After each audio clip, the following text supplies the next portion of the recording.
بسم الله الرحمن الرحيم إن الحمد لله نحمده ونستعينه ونستغفره ونعوذ بالله من شرور أنفسنا وسيئات أعمالنا من يهده الله فلا مضل له ومن يضلله فلا هادي له وأشهد أن لا إله إلا الله وحده لا شريك له إله الأولين والآخرين وأشهد أن محمدا عبده ورسوله اللهم صل وسلم وبارك على محمد وعلى آله وأصحابه ومن اهتدوا بهداه إلى يوم الدين أما بعد اللهم إنا نسألك خير ما في هذه الليلة وخير ما بعدها ونعوذ بك من شر ما في هذه الليلة وشر ما بعدها اللهم سلمنا إلى رمضان وسلم لنا رمضان وتسلمه منا متقبلا. Jamaah dirahmati Allah Subhanahu wa taala, alhamdulillah. Malam hari ini Allah Subhanahu wa taala masih memperkenankan kita untuk melanjutkan hadis yang ke-33 biidznillah taala dari tema besar kita yang masih berkutat pada bab as-sabr, bab tentang kesabaran. Memang bab tentang sabar ini lebih banyak hadis yang dicantumkan oleh Imam Nawawi bila dibandingkan dengan bab yang pertama dulu tentang keikhlasan, bab yang kedua tentang taubat, dan kita masih pada bab yang ketiga, yaitu bab tentang kesabaran. Setelah kita membahas pada pertemuan yang lalu hadis yang ke-32, maka malam hari ini kita akan membahas tentang hadis yang ke-33 tentang pahala sabar ketika kita terkena wabah atau musibah besar. Dan disebutkan dalam hadis ini wabah dan bencana besar itu adalah penyakit taun. Mungkin tak jauh berbeda dengan pandemi yang sudah kita tinggalkan beberapa tahun yang lalu. Jamaah dirahmati Allah, hadis ini bersumber dari Aisyah radhiyallahu taala anha. An Aisyah radhiyallahu taala anha, dari Aisyah radhiyallahu taala anha. Aisyah ini pernah bertanya, "Sa'altu Rasulullah." Aku pernah bertanya kepada Rasul sallallahu alaihi wasallam tentang taun. Ya, jadi taun ini adalah wabah besar yang sudah terjadi di zaman dahulu kala, dan itulah yang kemudian menjadikan Aisyah tertarik untuk menanyakan taun ini hakikatnya seperti apa. Nabi sallallahu alaihi wasallam kemudian menjawab, fa akhbaraha annahu kana adzaban yab'athuhu Allahu ta'ala ala man yasha wa yaj'aluhu ta'ala rahmatan lil mu'minin falaysa min 'abdin yaqa fit ta'un fayamkusu fi baladihi sabiran muhtasiban wa ya'lam annahu la yusibuhu illa ma kataballahu lahu illa kana lahu mithl ajri asy-syahid, akhrajal Bukhari.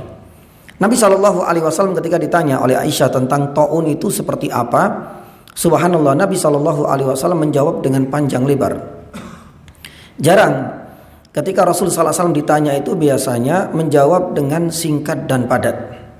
Satu contoh misalnya ketika Rasul sallallahu alaihi wasallam ditanya tentang ayyul a'mal ahabbu ilallah, isyrak, ada musyrik, tidak berbuat syirik. Dalam kesempatan yang lain ditanya amalan apa yang terbaik, as-salatu fi waqtiha. Ditanya dalam momen yang lain Nabi sallallahu alaihi wasallam, beliau menjawab birrul walidain. Sama juga ketika Rasul sallallahu alaihi wasallam ditanya tentang ma huwa albir, albir husnul khuluq. Jadi bir itu adalah husnul khuluq. Biasanya seperti ini jawaban Nabi sallallahu alaihi wasallam, singkat padat. Tapi ketika ditanya oleh Aisyah tentang taun, subhanallah, Rasul sallallahu alaihi wasallam menjelaskan apa hakikat taun. Jenisnya ada dua, dan sikap yang ditunjukkan bagi seorang ketika terkena taun bagaimana. Nabi sallallahu alaihi wasallam juga menyebutkan pahala yang didapatkan seandainya meninggal karena sebab penyakit ini. Panjang lebar. Tentu jamaah dirahmati Allah Subhanahu wa taala, Rasul sallallahu alaihi wasallam ketika menjawab dengan jawaban yang lebih terperinci itu ada sebab dan ada alasan. Ya, sebagaimana Nabi sallallahu alaihi wasallam terkadang pula menjawab dengan jawaban yang lebih singkat. Taib, jamaah dirahmati Allah Subhanahu wa taala. Hadis ini kalau kita terjemahkan, Nabi SAW menjelaskan, ahbaraha, Rasulullah mengabarkan, menceritakan dan menjawab pertanyaan Aisyah, annahu kana adzaban yab'atsuhullahu ta'ala ala man yasha. Taun ini adalah penyakit yang ganas menular. Wahai Aisyah, bisa jadi, lah ini menunjukkan ya ada jenis dan macam-macam dari taun. Bisa jadi kata Rasulullah, itu menjadi pertanda azab ya yang Allah Subhanahu wa taala kirim kepada siapapun yang Allah kehendaki. Lah siapa saja yang akan mendapatkan ya taun dan itu pertanda azab baginya, nanti ada indikator-indikatornya. Nabi SAW menjelaskan, wa yaj'aluhu Allahu ta'ala, dan bisa jadi wabah besar ini ternyata pertanda rahmat dan bentuk kasih sayang Allah kepada orang-orang mukmin. Apa saja indikatornya nanti kita akan sampaikan. Baru kemudian Rasulullah SAW menjelaskan sikap bagi seorang muslim terutama. Falaisa min abdin yaqa fi ta'un fayamkuthu fi baladihi. Ya, sikap bagi seorang muslim ketika terjadi wabah besar di suatu negeri. Kemudian subhanallah, ia berdiam diri, fayamkuthu fi baladihi sabiran muhtasiban. Ia tabah, ia sabar menghadapi ujian wabah besar seperti ini, muhtasiban, dan ikhtisab sudah kita bahas pada pekan yang lalu. Ya, tetap berharap. Dia yakin di balik setiap ujian itu akan tersimpan banyak pahala yang Allah Subhanahu wa taala sediakan. Maka ketika keyakinannya ini bahwa Allah Subhanahu wa taala sudah menyiapkan dan sudah menentukan pahala yang besar, sabiran muhtasiban, sembari ia yakin wa ya'lam annahu ma yusibu aw la yusibu illa ma kataballahu lahu. Dia sembari meyakini pula bahwasanya yang namanya taun wabah besar ketika ia sabar tabah tidak keluar ya dari negerinya tersebut, tapi ia tetap yakin meskipun ia tidak keluar bukan berarti ini adalah akhir dari kehidupannya. Karena yang namanya malapetaka terutama kematian ya itu hanya Allah Subhanahu wa taala yang tahu. Persis dengan kondisi kita. Meskipun kita dulu lockdown, ini adalah kemukjizatan ilmiah, nanti kita akan bahas. Subhanallah ya. Sebelum muncul istilah lockdown 2-3 tahun yang lalu, ya sebenarnya hadis ini kata para ulama bagian dari lockdown yang sudah dinaskan 14 abad yang lalu oleh Rasulullah SAW. Dalam istilah yang lain disebut dengan al-hijr as-sihi atau al-ighlaq as-sihi, yang kita kenal dengan istilah lockdown. Taib, jamaah dirahmati Allah, dia juga yakin seandainya tetap dia tinggal di negeri tersebut ada wabah besar, dia tetap tabah sembari berharap bisa mendapatkan yakni pahala. Tapi yang paling penting bahwasanya apa? Kematian ya itu hanya Allah Subhanahu wa taala yang tahu. Karena buktinya meskipun dulu kita lockdown, kadang-kadang ada yang sehat tetapi Allah Subhanahu wa taala wafatkan lebih dulu. Ada yang sakit-sakitan sampai selesai 2 tahun lockdown berakhir ya. Kemudian pandemi ini telah usai, alhamdulillah Allah Subhanahu wa taala masih berikan kesehatan. Nah, ini adalah bagian dari keyakinan seorang muslim, sikap bijak kita, wa ya'lam annahu la yusibu illa ma kataballahu lah. Ya. Tapi jikalau Allah Subhanahu wa taala mentakdirkan ketika terjadi lockdown karena ada wabah besar, qadarullah Allah Subhanahu wa taala mencintai dan mewafatkannya lebih awal, apa yang ia dapatkan? Rasulullah SAW menjelaskan, kana lahu mithlu ajri as-syahid. Maka ia akan berhak mendapatkan pahala yang setara dengan pahala yang didapatkan oleh orang yang mati syahid. Subhanallah ya. Inilah yang dijamaah dirahmati Allah Subhanahu wa taala, hadis yang ke-33 dikeluarkan oleh Imam Bukhari rahimahullah taala di dalam sahihnya. Ada sekitar 5 faedah yang akan kita bahas ya, tapi intisarinya tetap kita tidak akan keluar dari tema besar kita tentang bab yang kesabaran. Karena Nabi sallallahu alaihi wasallam menyebutkan di dalam hadis ini bahkan dengan jelas ya, disebutkan fayamkuthu fi baladhi sabiran muhtasiban. Ketika seorang itu sabar menghadapi segala ujian, termasuk wabah besar pandemi seperti ini, penyakit taun, Ya, di akhir Nabi SAW menjelaskan pahala yang ia dapatkan itu seandainya meninggal karena wabah besar, tapi bukan hanya sekedar meninggal. Tapi syaratnya apa? Sabir muhtasib. Ia akan mendapatkan pahala yang sangat besar setara dengan pahala yang didapatkan bagi orang-orang yang meninggal dalam medan peperangan yang kita kenal dengan yakni syahid. Hadis ini riwayat Aisyah radhiyallahu taala anha, dan kita tahu nama Aisyah ini berulang-ulang sudah kita jelaskan. Beliau adalah putri dari Abi Bakar As-Siddiq radhiyallahu taala anhu. Ya, pun demikian menjadi pendamping Rasulullah sallallahu alaihi wasallam. Namun diperselisihkan di kalangan para sejarawan, apakah beliau menjadi istri yang kedua setelah Khadijah ataukah istri yang ketiga setelah Khadijah wafat. Karena memang berdekatan ya antara masa nikahnya Rasulullah dengan Aisyah dengan waktu di mana Nabi sallallahu alaihi wasallam menikah dengan Saudah. Ya, makanya di sini silang pendapat di kalangan para ulama. Sebagian ulama misalnya Ibnu Hajar Al-Asqalani, pun demikian Ibnu Katsir dalam Bidayah wa Nihayah mengatakan bahwasanya kalau urutan waktunya setelah pernikahan pertama dengan Khadijah meninggal, istri kedua yang dinikahi Rasulullah adalah Saudah, baru kemudian Aisyah. Tapi beberapa ulama yang lain, Ibnu Hazm mengatakan sebaliknya tidak. Ya, secara akad pernikahannya itu yang kedua adalah dengan Aisyah. Hanya saja Nabi Shallallahu Alaihi Wasallam belum tinggal satu atap, karena Aisyah ketika dinikahi dalam usia yang masih belia, usia 6 tahun. Baru kemudian Nabi SAW menikah dengan Saudah. Lah yang tinggal serumah itu dengan Saudah. Sedangkan Aisyah akadnya saja. Karena usia 6 tahun baru setelah Nabi SAW hijrah kota Madinah di usia 9 tahun. Sebagaimana pengakuan dari Aisyah dalam Sahih Muslim. Ya, itu baru satu atap, satu rumah dengan Nabi SAW ketika genap usia 9 tahun. Wallahu ta'ala a'lam ya bisawab. Memang silang pendapat di kalangan para sejarawan dan ulama terkait manakah yang lebih awal dinikahi oleh Rasulullah pasca wafatnya Khadijah. Ini masih diperselisihkan antara Aisyah dan antara yakni Saudah. Aisyah ini adalah istri Nabi SAW dan seorang sahabiat yang termasuk banyak dizalimi dan sering kita sampaikan terutama dari kalangan orang-orang Rafidhah. Ya, karena Aisyah ini dianggap sebagai benalu menurut mereka, waliyadzubillah. Aisyah ini dianggap yakni sosok sentral ya yang menghalangi banyak hal. Rencana-rencana yang besar orang-orang Rafidhah itu banyak terhalangi oleh Aisyah secara tidak langsung. Bagaimana tidak?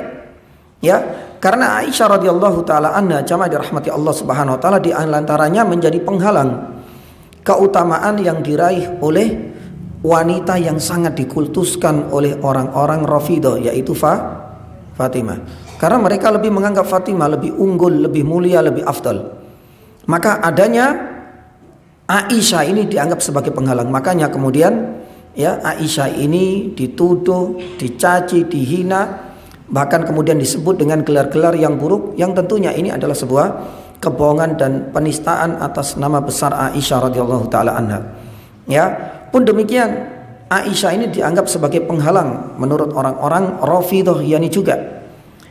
Ya, terutama tentang turunnya wahyu, karena banyak yang bercerita tentang wahyu demi wahyu yang turun kepada Rasulullah, jalurnya itu lewat Aisyah. Buktinya apa? Aisyah ini satu-satunya wanita yang masuk dalam 10 terbesar para sahabat yang meriwayatkan hadis. Maaf, tidak ada nama Fatimah, bukan kita merendahkan, tapi memang yakni Fatimah tidak banyak meriwayatkan hadis dari Nabi SAW. Yang menempati urutan ya dan masuk the best 10 satu-satunya perempuan itu cuma yakni Aisyah. Apalagi kemudian semakin bencinya orang-orang Rafidhah sampai seringkali menghujat Aisyah gara-gara terjadi dua versi mengenai detik-detik terakhir wafatnya Nabi SAW. Menurut versi mereka ya Nabi SAW meninggal di pangkuan siapa? Fatimah, putrinya sendiri. Ya, tapi ini tidak didukung dengan dalil yang sahih satupun. Sedangkan sebaliknya, kalau kita lihat dalam beberapa hadis, karena tidak hanya dari satu jalur saja, ya bahkan disebutkan dalam Sahih Bukhari, Sahih Muslim, detik-detik terakhir wafatnya Nabi SAW itu ternyata di pangkuan di dekapannya siapa? Aisyah, dan ini yang sahih. Makanya semua cerita tentang bagaimana kondisi terakhir demamnya Nabi Shallallahu Alaihi Wasallam, apa yang dilakukan oleh Nabi sampai doa-doa terakhir yang dulu kita sampaikan, doa-doa yang keluar dari lisan Nabi Shallallahu Alaihi Wasallam, semuanya jalurnya dari Aisyah, karena detik-detik sampai meninggalnya Rasul Sallallahu Alaihi Wasallam ada di pangkuan Aisyah dan bukan Fatimah. Lah, karena sebab-sebab inilah, dan memang sebabnya itu hasad, iri dan dengki yang menjadikan orang-orang Rafidhah selalu melancarkan berbagai syubhat-syubhat tentang keburukan dan kejelekan Aisyah radhiyallahu anha. Makanya banyak ulama mengatakan bahwasanya Aisyah ini salah satu sahabat yang terdolimi, terutama juga ayahnya Abu Bakar, terutama juga Umar, yang kita tahu mereka selalu berdoa untuk menghancurkan dua sonam Quraisy, dua berhala Quraisy. Siapakah dua berhala Quraisy? Itu ditujukan kepada Abu Bakar dan Umar, waliyadu billah. Padahal Nabi sallallahu alaihi wasallam sudah mengatakan, la tasubbu ashabi, jangan sekali-kali engkau mencela sahabatku. Dan ini sudah jelas banget. Mudah-mudahan Allah Subhanahu wa taala selalu menjaga lisan kita, dan mudah-mudahan kita selalu memperlakukan dengan layak kepada para sahabat, karena mereka adalah manusia terbaik setelah Rasulullah, apalagi Aisyah, karena beliau termasuk di antara ibunda kita orang-orang mukmin. Kita harus jaga kehormatan, kita harus bela juga harga diri mereka ketika dicaci dan dihina. Taib, jamaah dirahmati Allah Subhanahu wa taala, ini adalah Aisyah radhiyallahu taala anha diwafatkan oleh Allah Subhanahu wa taala dengan usia yang cukup lama. Ada yang mengatakan kisaran 85 tahun. Ini semua memang sudah masuk dalam skenario sempurnanya Allah Subhanahu wa taala. Karena ada kaitannya dengan apa? Banyaknya riwayat yang didapatkan oleh Aisyah. Maka dengan panjangnya usia ini diharapkan semua riwayat ini sudah tersampaikan kepada generasi selanjutnya, subhanallah. Maha sempurna Allah dengan semua rencananya. Padahal Nabi sallallahu alaihi wasallam cuma 63 tahun, Aisyah dipanjangkan usianya agar seluruh hadis ini tersampaikan kepada generasi selanjutnya. Baik. Faedah-faedah penting yang bisa kita petik dari hadis ini sekitar 5, 2 tadi tentang keutamaan sabar, dan yang kedua tentang biografi dari Aisyah. Adapun faedah-faedah yang lain yang bisa kita petik, dan kita mulai dari angka 1 terlebih dahulu, itu adalah definisi dari taun dan bagaimana sikap ulama pun demikian syariat ini terkait penyakit taun ini. Jamaah dirahmati Allah Subhanahu wa taala, taun ini termasuk penyakit menular. Termasuk juga penyakit dan wabah yang sangat berat dan sangat berbahaya pula. Beberapa ahli medis mengatakan ini disebabkan oleh bakteri yang namanya apa? Ada yang mengatakan Yersinia pestis namanya. Itu semacam bakteri yang biasa ada di kutu di hewan-hewan pengerat. Mungkin tikus dan lain sebagainya. Disitulah seringkali bakteri itu hinggap, yang kemudian akan menularkan kepada manusia. Subhanallah. Mengenai taun ini sudah sejak zaman dahulu Kalau kita lihat 14 abad yang lalu Nabi SAW sudah menyatakan taun. Bahkan ini juga terjadi kelak di zaman dan di masa kekhalifahan yang kedua. Siapa? Umar bin Khattab radhiyallahu taala anhu. Bahkan di Eropa juga pernah terjadi endemi besar seperti ini, sampai kemudian disebut dengan Black Death maut masya Allah hitam. Istilahnya karena menyebabkan korban jutaan manusia di abad ke-14 di Eropa. Ini pun diyakini oleh para ahli medis bagian dari bakteri tersebut yang kita kenal dengan taun dalam istilah kita. Adapun mengenai tinjauan, para ulama pun demikian syariat mengenai taun ini memang sudah mansus, sudah ada nasnya. Terutama di dalam hadis Nabi sallallahu alaihi wasallam. Sebagian dari ulama sebenarnya sudah ada nasnya di dalam Al-Qur'an. Akan tetapi tidak akan kita jumpai di dalam Al-Qur'an lafaz taun.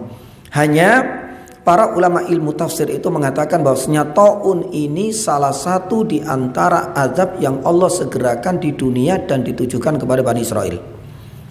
Ya, kita tahu Bani Israel ini kan diazab oleh Allah Subhanahu wa taala di dunia dengan berbagai macam. Maka para ulama ilmu tafsir yakin banget salah satu di antara azabnya itu adalah bentuknya apa? Yani taun. Ya, adapun hadis pertebaran sebagaimana yang dikeluarkan oleh Imam Bukhari rahimahullah taala, disebutkan bahwasanya Aisyah mengatakan taun, dan itu adalah jelas sekali kalau taun itu adalah sesuatu yang nyata. Bahkan dalam riwayat yang lain disebutkan dalam Sahih Bukhari dan Sahih Muslim, Nabi SAW pernah bersabda, inna tauna syahadatun likulli muslimin. Penyakit taun ini ya persis ya dengan tadi, itu setara seandainya seorang mukmin, seorang muslim meninggal syahadah, itu akan mendapatkan gelar syahid. Ya, tapi nanti ada perbedaan. Kata Imam Nawawi syahid itu ada 3. Nanti kita akan sampaikan bi'idznillah ta'ala. Tapi dari hadis ini Nabi SAW menyatakan bahwasanya taun ya itu adalah sesuatu yang nyata. Makanya setiap orang muslim likulli muslimin yang meninggal, maka ia berhak untuk mendapatkan pahala yang setara dengan pahala yakni syahid. Bahkan Nabi SAW disebutkan dalam Sahih Bukhari dan Sahih Muslim juga,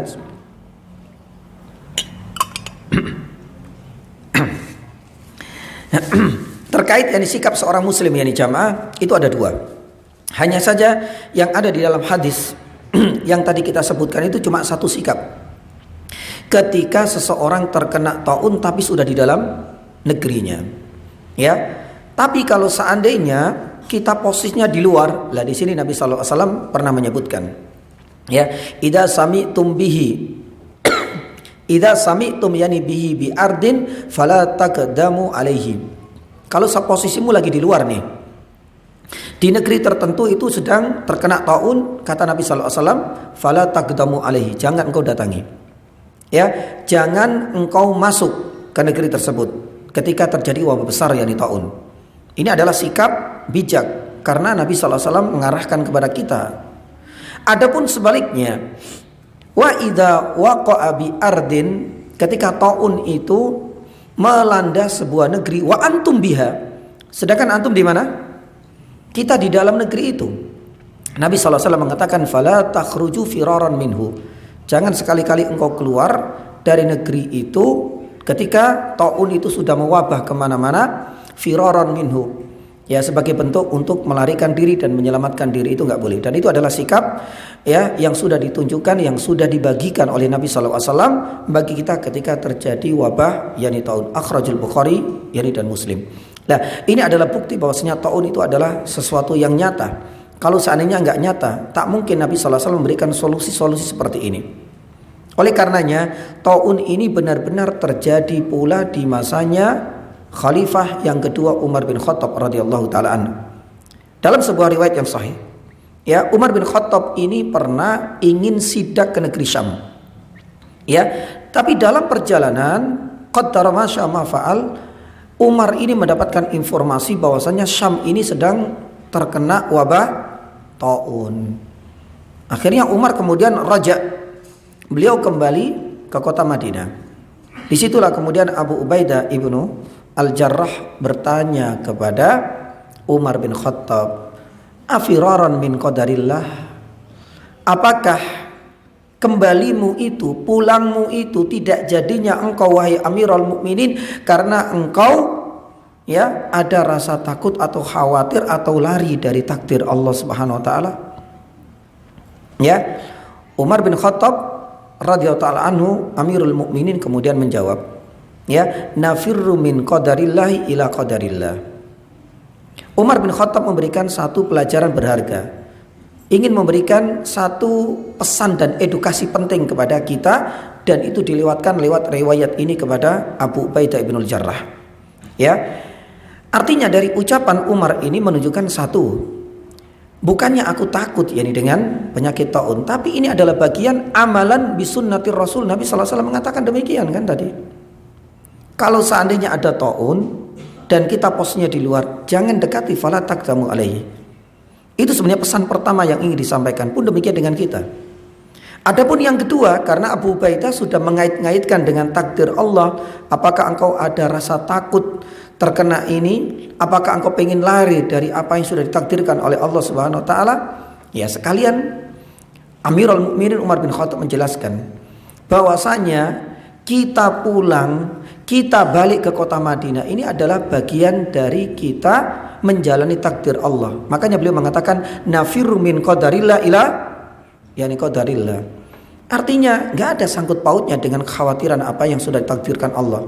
Kita pulang ini juga atas bagian takdir Allah.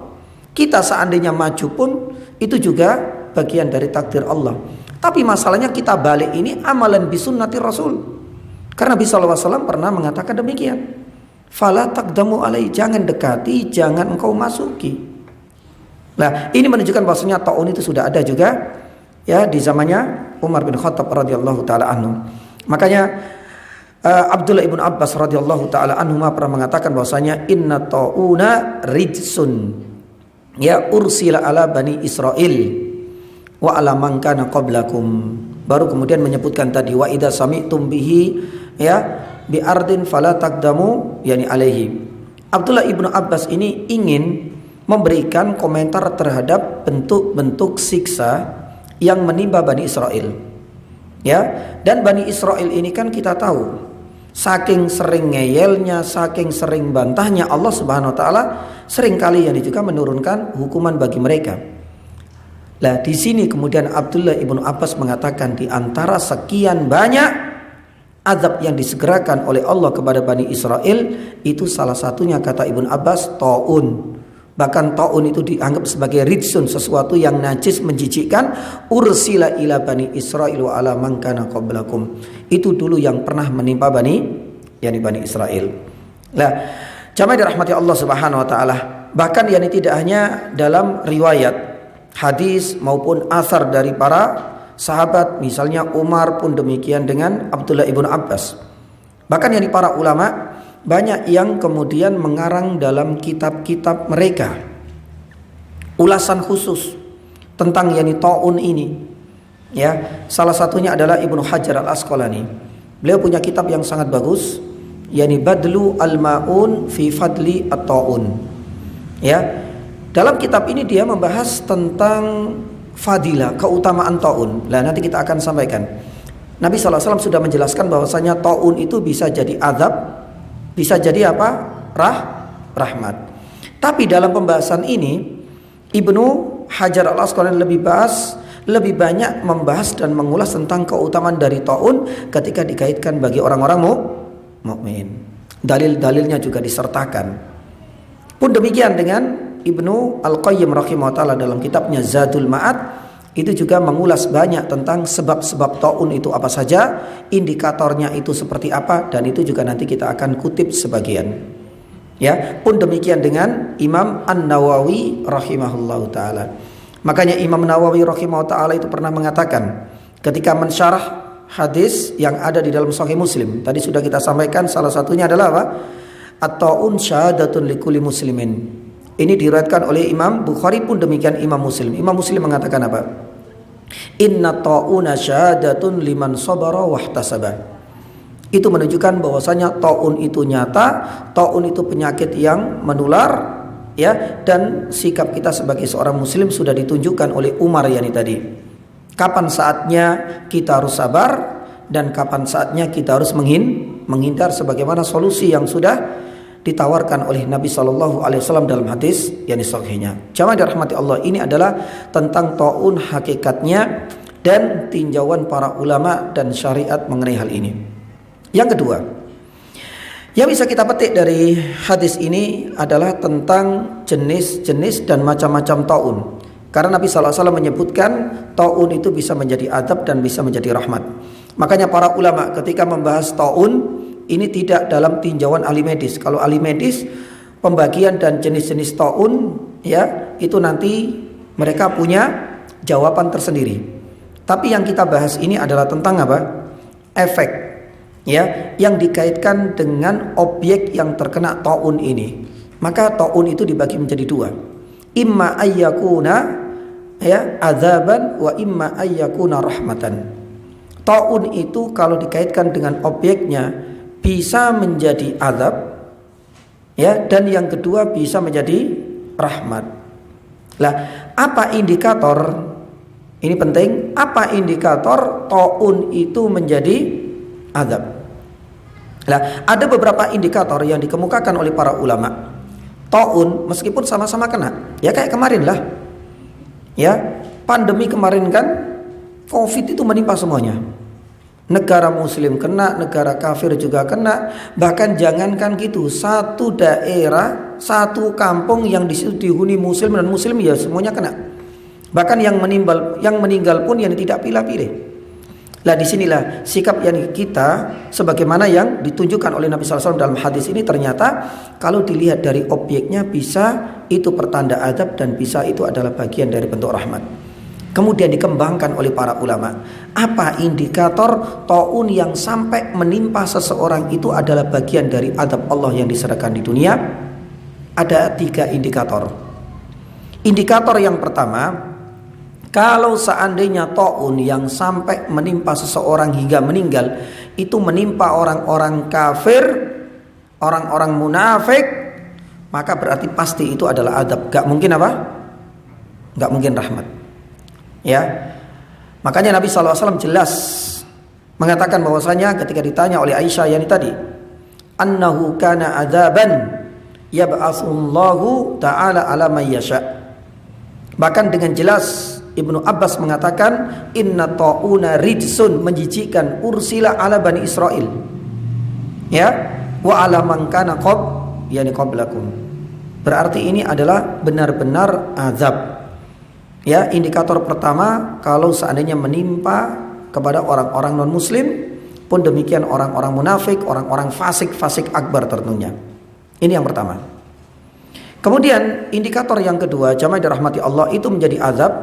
Para ulama mengatakan, ya, mafhum muhalafah, kebalikan dari yang disebutkan oleh Nabi SAW dalam hadis ini.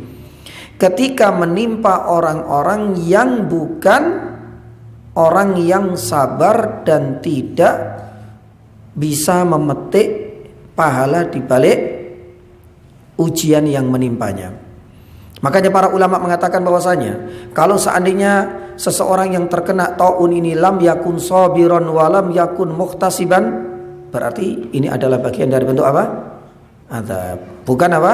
Rahmat. Kalau dia nggak sabar, banyak ngeluh, istilah Jawa ngersulo, ya, banyak sambatnya, dan dia tidak bisa mengambil pelajaran darinya dan tidak memikirkan bahwasanya di balik setiap musibah itu ada pahala, ini semua diabaikan.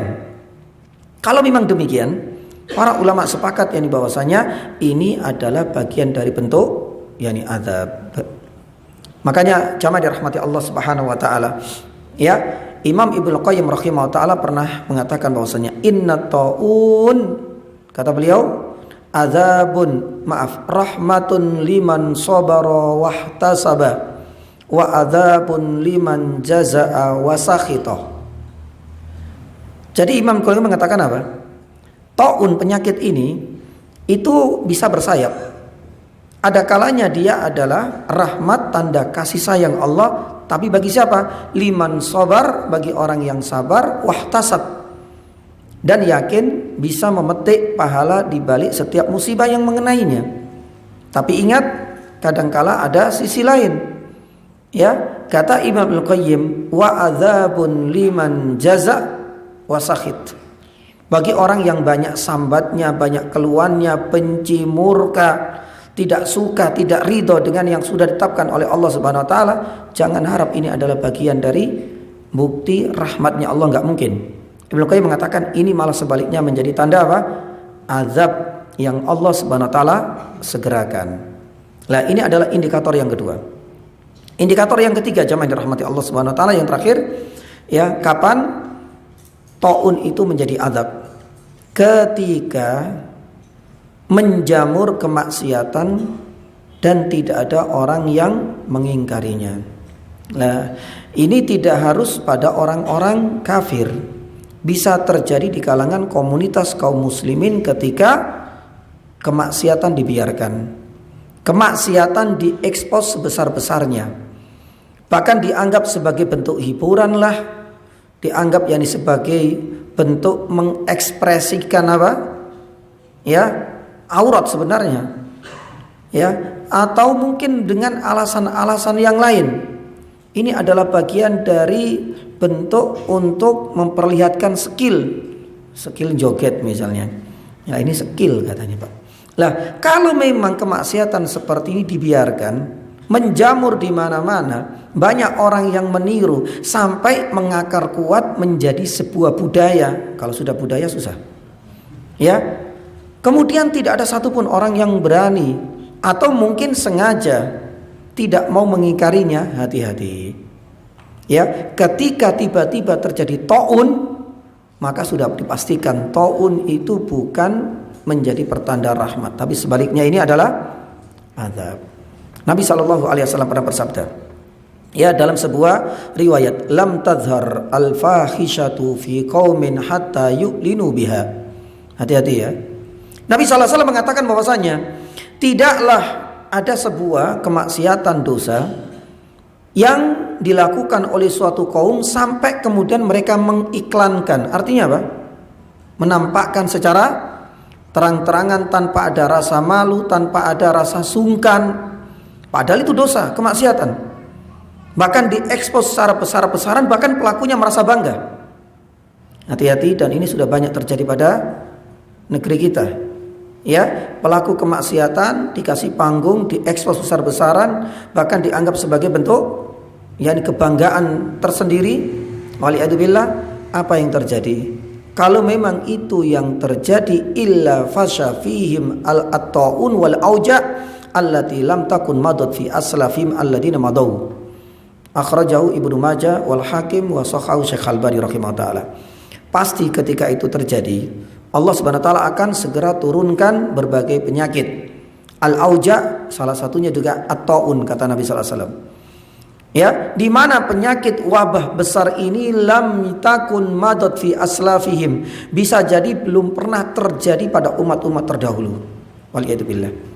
Ya, jangan sampai kita menanti kapan ini terjadi, Ustaz. Ya, tapi seharusnya kita segera untuk mengevaluasi dan memperbaiki yakni diri. Nah, inilah 3 indikator taun itu menjadi pertanda azab kalau menimpa orang-orang kafir, orang-orang fasik, orang-orang musyrikun semuanya. Dan ini adalah dosa-dosa besar, akbar. Yang kedua, bagi orang-orang yang tidak pandai untuk mengambil pelajaran darinya, tidak sabar dan tidak tabah, hati-hati. Dan yang ketiga, ketika taun itu menimpa di saat yang sama kemaksiatan merambah pun demikian tersebar dan tidak ada orang yang berusaha untuk mengingkari. Lah, kalau ini semuanya terjadi, berarti dipastikan kata para ulama tanda adab sudah nyata di depan mata. Yang kedua, jemaah dirahmati Allah, qad yakunu rahmatan. Kadangkala taun itu adalah bagian dari bentuk kasih sayangnya Allah kepada orang-orang mukmin. Lah, apa saja indikatornya? Dan mudah-mudahan dengan adanya indikator atau tanda-tanda ini nanti kita bisa mendeteksi lebih dini. Ini azab ataukah rahmat? Ya, ketika meskipun kita nggak berharap terjadi apa?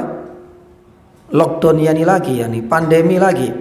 Ya, mungkin saya ingin pandemi lagi, Ustaz, tapi nanti jualan masker lagi biar untung banyak. Ya, tapi jangan berharap ya.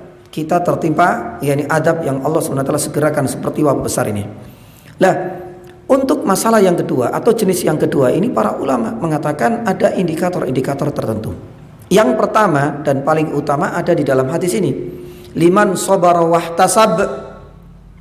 Bagi orang yang tertimpa musibah, dia orang beriman, sabar, tidak banyak ngeluh, tidak banyak sambat, dan selalu memetik pelajaran dari setiap musibah dan menganggap pasti banyak pahala yang Allah sebenarnya sediakan.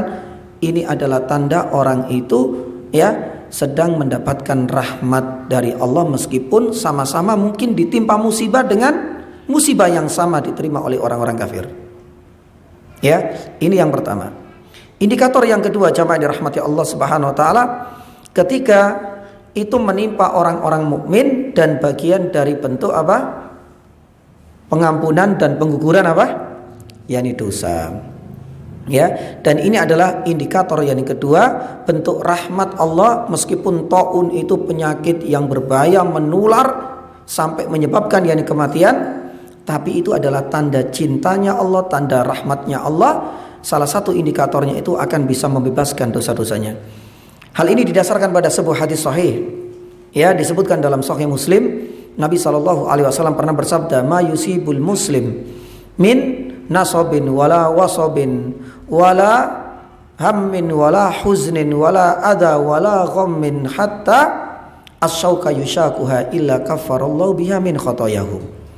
Tidaklah ketika seorang muslim itu terkena musibah sekecil apapun, entah kesulitan, kecapean, kegelisahan, kekhawatiran, adha, sampai rasa sedih, sampai hatta syaukah, duri, ya, yang menimpanya, illa kaffarallahu biha min khotoyahu. Ini akan menjadi penyebab dosa-dosanya akan diampuni, digugurkan oleh Allah Subhanahu wa taala. Makanya berbahagia jamaah dirahmati Allah, ya, bagi orang mukmin ketika tertimpa musibah. Karena sejatinya kalau seandainya ada rasa takut, berarti kita ini sedang memang merasakan kedurhakaan kepada Allah. Tapi bagi orang mukmin, tertimpa apapun akan merasa ini adalah sebuah peluang untuk bisa menambah pundi-pundi pahala. Sebagaimana ini, ya, sudah sabara wahtasaba, Allah akan menyediakan pahala yang melimpah ruah. Yang kedua, secara tidak langsung dosa-dosa kita akan gugur. Yang ketiga, ya, para ulama menyebutkan jamaah dirahmati Allah Subhanahu wa taala, ya, indikator yang ketiga itu ini akan menjadi jaminan ia menjadi mati syahid. Ya, seandainya taun yang menimpanya itu sampai menyebabkan kematian, dan bagi orang yang mukmin dan bagian dari bentuk rahmatnya Allah Subhanahu wa taala, ia akan diangkat levelnya lebih tinggi. Disetarakan seperti orang-orang syahid. Jadi nggak rugi sebenarnya. Makanya Nabi SAW bersabda jamaah dirahmati Allah, ya, terkait taun ini satu di antara 5 syuhada. Nabi SAW pernah bersabda, asyuhada'u khamsun. Yang pertama siapa? Yang pertama adalah mat'un, taun, orang yang meninggal, orang mukmin dengan catatan dan tidak termasuk 3 indikator yang tadi. Ketika meninggal karena wabah besar, ya, maka ia termasuk syahid. Yang kedua, Nabi SAW mengatakan al-mabtun, orang yang meninggal karena penyakit yang ada di perut, penyakit dalam, penyakit apapun. Yang ketiga, al-gharik, orang yang tenggelam, ya, bukan semua orang yang tenggelam, dan bukan orang yang menenggelamkan diri, beda lagi. Kalau ini yang bukan mati syahid. Istilahnya dulu kita di pondok mati sangit, Pak. Nanti selebihnya nanti kita akan sampaikan insyaallah taala setelah adzan, ya. 5 orang, ya, yang disebut oleh Nabi sallallahu alaihi wasallam sebagai orang yang meninggal dalam kondisi syahid. Alhamdulillahilladzi hadana li hada wa ma kunna linahtadiya laula an hadanallah wa asyhadu an la ilaha illallah wa asyhadu anna Muhammadan abduhu wa rasuluh. Jadi at-taun, kata Nabi SAW, itu termasuk bagian dari syahid, ya. Maka ini adalah sebuah keuntungan tersendiri. Meskipun orang menganggap kasihan dia meninggal terkena wabah taun, tapi bagi orang-orang beriman, subhanallah, begitu banyak, ya, keuntungan-keuntungan yang itu seringkali tidak disadari oleh kita. Ya, sebagaimana tadi disebutkan takfirun lidunub. Ya, indikator ini adalah bagian dari rahmat, ya, dikelompokkan, disatukan di antara oleh orang-orang yang masuk kategori syahid. Nabi SAW mengatakan ada 5. Yang pertama adalah al-mat'un, yang terkena taun, wabah besar. Yang kedua, wabah besar ini tidak harus seperti kemarin Covid, mungkin kolera, ya, mungkin barangkali apa yang besar itu, ya, dulu waktu masih masa penjajahan itu, Pak, ya, yang sampai perutnya, ya Allah, mbah-mbah kita kalau cerita itu histeri, apa namanya, ya, seperti itu, ya. Itu kan wabah karena makanannya subhanallah, ya, terbatas. Kalau nggak salah makan cuma kepingan, keping, Pak, ngerti, Pak, ya, katanya itu cuma dari singkong yang dia apa kan, yang dikeringkan ya seperti itu, pokoknya terbatas banget.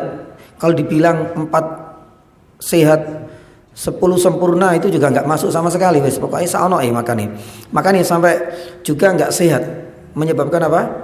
Perut itu buncit ya seperti itu. Waliyadzubillah. Dan ini termasuk yang bagian dari bentuk mat'un, ta'un ya.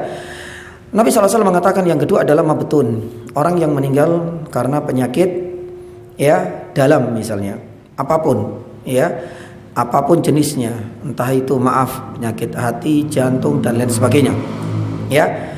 Yang ketiga Nabi SAW mengatakan al-ghuriq, orang yang tenggelam ya. Sekali lagi ini bukan disengaja ya, dan tentunya ini bukan orang-orang kafir ya. Tapi kalau seandainya saya ingin dapat pahala syahid, besok nyemplung dari sungai Bedadung ya, ini bukan syahid ya ini tadi ya. Tapi memang benar-benar karena ada kejadian yang tidak mungkin ya bagi kita untuk menghindar ya, kapal karam sedangkan dia nggak bisa berenang, atau mungkin berenang tapi ombaknya besar dan lain sebagainya, akhirnya dia meninggal ya. Ini termasuk gharik. Nabi SAW memasukkannya dalam 5 syuhada. Yang keempat Nabi SAW sahibu hadamin, mungkin tertimpa bangunan, entah itu bangunan dia seorang kuli misalnya, atau bangunan ketika terjadi goncangan hebat yang kita kenal dengan apa ya, gempa bumi, atau mungkin barangkali karena faktor-faktor yang lain, misalkan gunung meletus kemudian berjatuhan batu-batu besar yang menimpa hingga ia meninggal. Pokoknya sahibu hadmin. Nah, yang berikutnya Nabi SAW mengatakan termasuk diantaranya adalah khusus ini untuk ras terkuat di dunia, yaitu para wanita ketika meninggal karena sebab dengan izin Allah melahirkan ya, makanya berat ya banget mereka ya, pendarahan yang besar ya, misalnya berat setelah melahirkan sampai menyebabkan dengan izin Allah meninggal, kematiannya nggak akan sia-sia. Tapi berlaku bagi orang mukmin, Allah Subhanahu wa taala memasukkan sebagaimana sabda Nabi sallallahu alaihi wasallam di kalangan orang-orang syuhada. Baik, jamaah dirahmati Allah Subhanahu wa taala. Adapun yang terakhir kata para ulama, selain yani takfir, selain juga yani syahid, kata Imam Ibnu Qayyim rahimahullah taala, indikator itu adalah rahmat. Ketika tertimpa musibah ya, itu semakin bertambah dekatnya dia kepada Allah dan dia segera insaf meninggalkan kemaksiatan yang ia lakukan. Ya, kalau seandainya dia tertimpa musibah, taun ya misalnya, ternyata semakin sregep ya, zikirnya semakin rajin, pun demikian bacaan Al-Qur'annya semakin ia rutinkan, ia segera meninggalkan dosa-dosa masa lalunya, dia semakin dekat dengan Allah Subhanahu wa taala, maka berbahagialah. Ini adalah tanda dan indikator taun yang menimpanya itu adalah bagian dari bentuk rahmat Allah. Imam Ibnu Qayyim rahimahullah mengatakan at-taun min jundillah. Jadi taun ini adalah di antara tentara-tentara Allah. Artinya ini adalah atas kehendak Allah Subhanahu wa taala. Allah menimpakan kepada siapapun yang Allah kehendaki. Tapi ingat di sini Imam Ibnu Qayyim melanjutkan ya, taun ini arsalahullahu rahmatan bil mukminin. Tapi ketika taun ini menimpa orang mukmin, itu pasti menjadi rahmatnya. Salah satu indikatornya apa? Liyazdadu taqarruban minallahi wa taubatan wa inabatan. Kalau seandainya orang yang terkena itu semakin dia dekat dirinya kepada Allah, taubatan semakin dia segera untuk meninggalkan kemaksiatan, inabatan dan insaf atas ya masa lalu kelamnya, maka berbahagialah. Ini adalah indikator ya, taun itu adalah rahmat yang Allah timpakan yakni kepadanya. Lah, inilah 4 yakni indikator yang menunjukkan bahwasanya taun itu bisa jadi rahmat untuk orang-orang mukmin. Kemudian yang berikutnya jamaah dirahmati Allah Subhanahu wa taala. Itu 2. Yang ketiga ya, sebelum yang terakhir. Yang ketiga jamaah dirahmati Allah, terkait syahid. Ini juga perlu kita jelaskan. Imam Nawawi rahimahullahu taala menjelaskan bahwasanya syahid yang disebutkan di dalam hadis ini itu perlu kita luruskan, artinya perlu kita jelaskan dengan rinci, karena menurut Imam Nawawi pun demikian Imam Ibnu Qayyim rahimahullah taala, syahid itu ada 3. Yang pertama kata Imam Nawawi, syahidun fid dunya wal akhirah. Yang kedua, syahidun fil akhirah, dan yang ketiga, syahidun fid dunya faqat. Yang pertama, syahid di dunia dan akhirat. Hal ini berlaku bagi orang-orang yang beriman meninggal dalam kondisi berperang menghadapi musuh-musuh Allah, ya, dengan selalu menjaga keikhlasan. Jadi orang yang meninggal dalam medan perang yang dihadapi itu bukan tetangganya sendiri, ya, ini bukan karena faktor tawuran, tapi memang yang dihadapi itu adalah musuh-musuh Allah. Tapi orangnya ikhlas, bukan untuk mengharap pujian orang lain, apalagi supaya nanti dikenang sebagai seorang pahlawan. Tidak, dia selalu menjaga keikhlasan dalam berperang sampai meninggal dalam kondisi demikian. Kalau memang demikian, ya, orang ini disebut sebagai syahidun fid dunya wal akhirah. Hal ini sebagaimana firman Allah Subhanahu wa taala dalam surat Al-Imran ayat 169, wala tahsabannal ladzina qutilu fi sabilillahi amwatun bal ahya. Ya, mereka ini adalah orang-orang yang Allah Subhanahu wa taala hidupkan. Hidupkan di sini artinya ruhnya. Mereka akan mendapatkan kenikmatan di alam barzah. Baik, sebagaimana sabda Nabi sallallahu alaihi wasallam, man qutila fi sabilillah fahuwa syahid. Nah, kenapa disebut di sini itu syahidun fid dunya wal akhirah? Karena di dunia dia disebut syahid dengan diperlakukan lebih khusus spesial. La yughassal wa la yukaffan. Ya, dia tidak dimandikan, ya, dan tidak dikafani, langsung dimakamkan dengan pakaian seadanya yang menempel di badan. Ya, makanya dalam cerita perang Uhud, ya, Mus'ab ibnu Umair itulah kisah yang sangat mengharukan karena dulu adalah orang yang sangat kaya raya. Semua fasilitas kehidupannya di cover oleh orang tuanya, tapi giliran beriman semuanya dipangkas, bahkan yakni di lockdown istilahnya, ya. Artinya sudah tidak dikasih sedikit pun oleh orang tuanya. Makanya badannya semakin kering, ya, yang dulunya sangat halus, pakaiannya pun terbatas. Ketika meninggal disebutkan dalam riwayat, pakaian yang menempel di badannya itu kalau ditutup bagian bawahnya terlihat atas, kalau ditaruh di atas bawahnya terlihat. Ya, jamaah dirahmati Allah Subhanahu wa taala, inilah disebut dengan syahidun fid dunya, karena di dunia dia pantas mendapatkan gelar syahid, diperlakukan khusus, tidak dimandikan dan tidak dikafani, langsung dimakamkan dengan pakaian yang ada dan yang menempel di badannya. Sedangkan di akhirat tentu disebut demikian karena dia akan mendapatkan pahala yang berlimpah ruah, termasuk mendapatkan jatah bidadari. Taib, ini yang pertama kata Imam Ibnu Qayyim dan Imam An-Nawawi. Yang kedua, syahidun fil akhirah saja. Ya, siapa saja orang-orang yang disebut dengan orang-orang syahid tapi di akhirat. Ya, orang tersebut salah satunya ada dalam hadis ini, yaitu orang-orang yang mat'un, terkena ta'an tapi sabar dan ihtisab, dan dari kalangan orang-orang mukmin. Termasuk yang tadi jenisnya, orang yang misalnya mabtun, orang yang tenggelam, orang yang tertimpa bangunan atau mungkin runtuh gunung misalnya, atau mungkin seorang wanita yang habis melahirkan kemudian meninggal. Ini semua disebut syahidun tapi fil akhirah. Kenapa di dunia tidak disebut yani syahid? Karena di dunia diperlakukan seperti kita, layaknya, ya, jenazah kaum muslimin. Ya, tetap dimandikan, tetap dikafani seperti biasa, karena inilah muamalah yang harus kita perlakukan kepada mereka, karena dia cuma syahid fil akhirah. Adapun yang ketiga kata Imam Nawawi rahimahullah taala, syahidun fid dunya.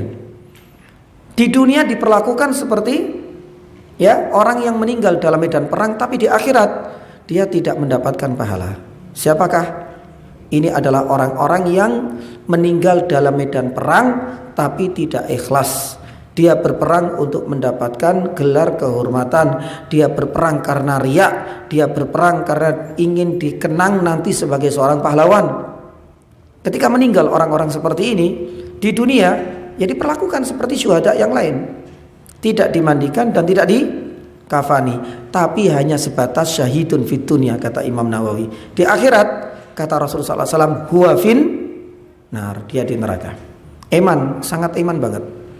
Makanya orang-orang yang kalau kita melihat jenis yang ketiga, subhanallah ya, tidak semua orang yang diperlakukan dalam medan perang kemudian seperti layaknya syahid yang tidak dikafani, yang tidak kemudian lantas ada jaminan surga, tidak mesti. Ya salam. Ya, itu yang berperang, apalagi kita-kita ini. Ya, maka oleh karenanya jamaah dirahmati Allah Subhanahu wa taala, inilah di antara tiga jenis yang dijelaskan oleh Imam Nawawi rahimahullah. Adapun faedah yang paling akhir dari faedah ini, hadis ini menjadi petunjuk akan kemukjizatan tasyri' yang ada di dalam syariat kita. Bagaimana tidak? 14 abad yang lalu Nabi SAW sudah memberikan arahan-arahan. Tidak boleh keluar, jadi harus lockdown kalau terjadi wabah. Tidak boleh safar ke daerah yang di situ ada lockdown. Tidak boleh ada kontak fisik langsung, harus ada jarak. Subhanallah, tiga hal ini sekarang ditetapkan sebagai, dan kemarin sudah diterapkan oleh WHO. Pun demikian oleh tenaga medis juga ketika terjadi COVID. Apa yang terjadi? Ya sama kan? Ketika ada nggak boleh keluar. Ketika belum ada nggak boleh safar. Makanya kan semuanya tutup, semua bandara dan lain sebagainya, dan ketika ada salah satu yang terkena harus agak jarak. Subhanallah, ini adalah bagian dari kemukjizatan tasyri' namanya. Makanya Imam As-Suyuti mengatakan tasyri' ijaz itu ada tiga: ijaz secara bahasa, ijaz secara ilmiah, dan ijaz secara syariatnya, dan ini adalah salah satunya. Semoga bermanfaat dan semoga Allah Subhanahu wa taala pertemukan kita di lain kesempatan. Mohon maaf berulang kali saya minta maaf ini karena tidak ada jatah untuk tanya jawab. Mudah-mudahan pada saatnya, nggak tahu pada saatnya kapan, selalu habis dengan pembahasan sampai di akhir, dan semoga Allah Subhanahu wa taala bisa memberikan kita istiqomah hingga di penghujung hayat kita. Subhanallah, begitu banyak peluang-peluang untuk mendapatkan syahadah. Salah satunya lewat pembahasan hadis yang sedang kita ulas hari ini. Taib, subhanaka asyhadu an la ilaha illa anta astaghfiruka wa atubu ilaik. Wa sallallahu ala nabiyina Muhammadin wa ala alihi washabihi wasallam. Wassalamualaikum warahmatullahi wabarakatuh. Ayyuhalladzina amanu isbiru wa sabiru wa rabitu wattaqu